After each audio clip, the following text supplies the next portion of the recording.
Halo, Assalamualaikum dan selamat pagi. Hari ini kita buat sedikit perkongsian tentang satu benda yang saya jumpa. Ini dikira part 2 untuk personal encounter. Personal encounter ni selalunya ada yang tanya saya, kenapa semua result ni jadi kosong? Kan? Untuk first tie break. Okay, personal encounter, kenapa kita letak first tie break? Sebab kita nak menentukan siapa yang lebih layak duduk kat atas. Contoh saya Ali beat Abu, dia orang punya point sama. So Ali akan duduk dekat atas Abu. Tapi kali ni case dia triangle. Selalu triangle ni yang tak jadi yang masalah untuk nak display result untuk personal encounter adalah contoh Yap, Reggie, Basil dengan saya. Saya pukul Basil, Basil pukul Yap, Yap pukul saya. Betul tak? Saya pukul Basil, Basil pukul Yap, Yap pukul saya. So kalaulah triangle tu jadi, result akan jadi kosong. Okay.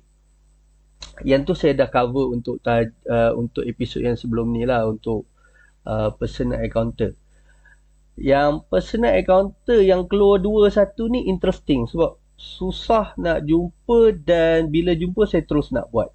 Okay, yang ni disclaimer yang ni result ni bukanlah result keseluruhan. Result ni saya jumpa sebelum result di antara Muhammad Ariji lawan dengan Yang Tek Kang. Yang last board dia orang main dan result dia berpihak pada Muhammad Ariji. Bila Muhammad Ariji dapat 5 point, terus dekat personal direct encounter ni semua jadi kosong. Mungkin disebabkan yang triangle tadilah. Tapi kita nak tunjuk yang sebelum result tu masuk, ada keluar indikator 2-1. Apa maksud dia dekat sini? Okey. Yang pertama adalah game ni saya kalah dengan Basil, saya kalah dengan Reggie. Saya kalah dengan Reggie. So maksud dia bila kami sama point, 5 point, kami sama point. Tapi saya kalah dengan dua-dua ni, saya akan duduk kat bawah. Maksud dia kosong ni, saya kalah kedua-dua. Okey, Basil dia duduk nombor 2 antara dia duduk di antara saya dengan Reggie ni disebabkan dia menang dengan saya. Dapat 1 point tu menang saya, tapi dia kalah dengan Reggie. Dia kalah dengan Reggie. Okey, untuk Reggie pula kenapa dia dapat 2? Dia menang dengan Basil, dia menang dengan saya.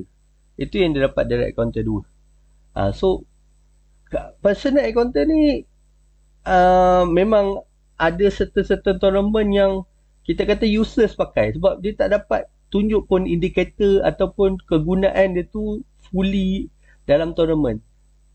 Cuma time-time macam ni dia boleh describe siapa yang layak duduk kat atas. And tapi kalau kita tengok tiebreak nombor 2 pun memang Reggie lebih layak lah duduk kat atas sebab tiebreak dia lebih tinggi. Kalau tengok 30-28, saya 23 je. So untuk video kali ni, episod ke-50 ni, saya dah save nak buat tajuk ni, cuma tak sempat nak cover. Hari ni saya direct the point lah, tak ada introduction ke apa, terus direct nak menunjukkan ada serta-serta pihak yang kata direct encounter ni macam useless. Tapi saya tunjuk kat sini double direct encounter, nampak tak kat sini 3 triangle tapi bukannya each ada beat. Saya kalah dengan another 5 point. Yang another macam Reggie dia menang dengan saya dengan Basil. Basil menang dengan saya. That's why sekali lagi saya bagi tahu yang Reggie ni dia dapat nombor 2, dapat 2 point dekat personal encounter. Dia menang dengan Basil, dia menang dengan Nur Razwan. Kenapa Basil ni dapat 1? Dia menang dengan saya. Kenapa dia tak 2? Dia kalah dengan Reggie. Saya kenapa kosong kat sini? Saya kalah kedua-duanya. Sekali lagi, personal encounter akan terguna pakai bila ada orang yang sama point. Ada orang yang sama point. dan dia orang ada rekod perlawanan. So macam Hafizul dengan Syaya. Sekejap, saya tengok balik dia punya result Kita tengok balik dia punya result.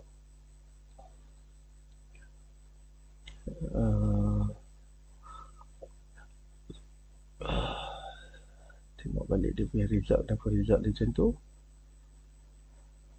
Saya ingat round yang ke-6 result.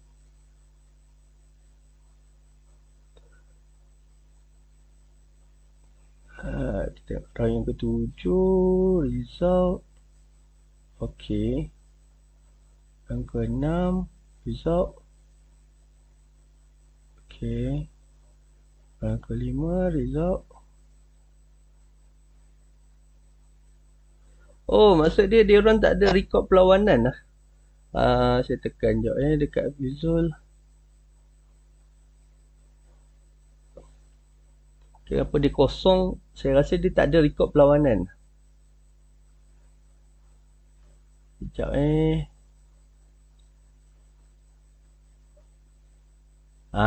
dia orang tak lawan. Sebab apa kita tengok dekat sini? Sebab apa round 7 standing. Okay. Sebab apa kat sini 6-6 tapi tak ada result? Sebab dia orang tak pernah berlawan antara each other. So ini pun mungkin dia tak pernah berlawan. Sebab kalau dia berlawan mesti dia ada some point lah dekat sini. Sebab dia orang hanya 2 orang. Kalau 2 orang lebih senang untuk dapat person encounter punya result. Kalau 4 macam ni mungkin ada kill each other tu yang tak keluar. Okay, saya harap video ni bermanfaat dan tak ada kekeliruan tentang personal encounter ni lagi. Ni good study lah sebab dia keluar 2 ni. Dia keluar 2. Jarang ada tournament yang boleh keluar indikator macam ni. Okay, Assalamualaikum. Saya akan cuba buat lagi tajuk-tajuk lain pada masa akan datang.